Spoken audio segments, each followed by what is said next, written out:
NBA Finals, man. Let's talk about it. We are on game four. Game four just took place on Friday night. I want to tap into what happened. Um, Indiana Pacers was up 2-1. They had the ball was in their court. They was in Indiana. They had a possible chance to go up 3-1, but they blew their load once they got to the fourth quarter. Looking at these numbers, Oklahoma outscored Pacers 31-17. This was the lowest scoring quarter for Indiana so far. I want to say they actually played a hell of a game, man. Let me look at these stats right quick. Siakam had a dub. Siakam had 28-5. Neesmith had 8 points, 9 rebounds. Turner had 12. Halliburton had 18 points and 7 assists. Nembhard had 10. Obi Toppin had 17. Mathurin had 8, and T.J. McConnell had 8.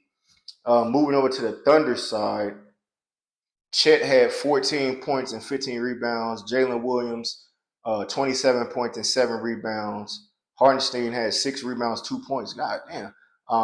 SGA had 35 points and 3 rebounds.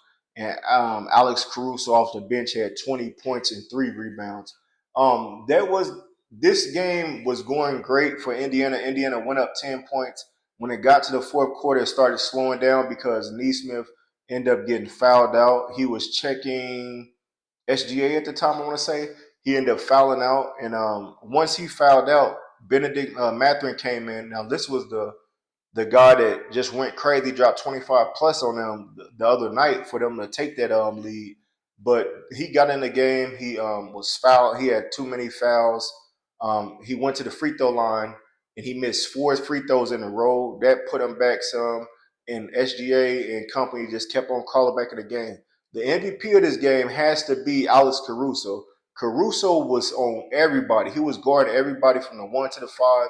And slowly but surely, they got the getting their momentum, and SGA was able to take them home. SGA had 15 points in the fourth quarter and pretty much took the heart out of the Pacers, man.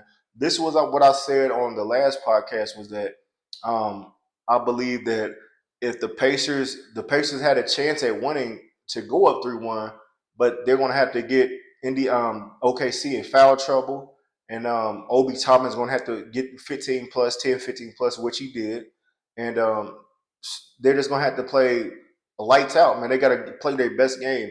And I believe they blew their load because, like I said, they was up 10 points with a couple minutes left. And they just I don't know if they got nervous or anxious and they just couldn't buy a bucket, man. And like I said, OKC held their composure and they just kept on coming and finally, boom, took the lead and didn't look back, man. So now the momentum has shifted back to OKC because it's 2-2, but I don't see OKC going back home and losing. This is where they're about to. I feel like they're going to dominate Indiana and take their heart out. And once they go back to Indiana, they can either get rid of them in 6, or they can take it to Game 7 in OKC. And if they go back to OKC for Game 7, I can see them getting blown out the water because there's no way that OKC and those fans gonna let them boys walk out with a championship and celebrate on a court. So salute to both teams, man. This has been some great basketball, man. We've seen a 14-point comeback later on in the game. We've seen a 12-point comeback later on in the game. And like I said, it's been outstanding basketball. Um, I really want the refs to let the players play a little bit more because it's been a lot of fouls. It's been like multiple games where 3 of the starters been having 3 or 4 fouls early in the game, and once you start doing that, you got to start going deeper in the bench. And to me, they just start causing more excuses for the team that lost. It was like, oh, we only lost because the ref was calling all these fouls. I mean, I get it. The ref got to call a foul, but just let them play, man. If they're gonna do hand checks, get a little physical, let them get physical, man. This is the NBA Finals. Let them do their thing, man. But going forward for Game 5, my prediction for Game 5, I got OKC winning by 15 plus. Once they do that, they'll be going back to Indiana, and we'll talk about that game when we get there. But as of now, right now I got the MVP of the OKC either being SGA or Alex Caruso because he without Caruso, I think that OKC would be in some big trouble if they ain't have somebody his size guarded 1 through 5. Man, he's really causing trouble for everybody on that court. and that's what the most valuable player is pretty much about. Who's more valuable? Yes, SGA is gonna get his point. That's the obvious choice, but this reminds me of the year like when Iggy won MVP, Finals MVP, because he was getting sticky and playing defense on everybody. And this is the same thing that Caruso's doing. So we'll see what happens with that. Business just got to be taken care of.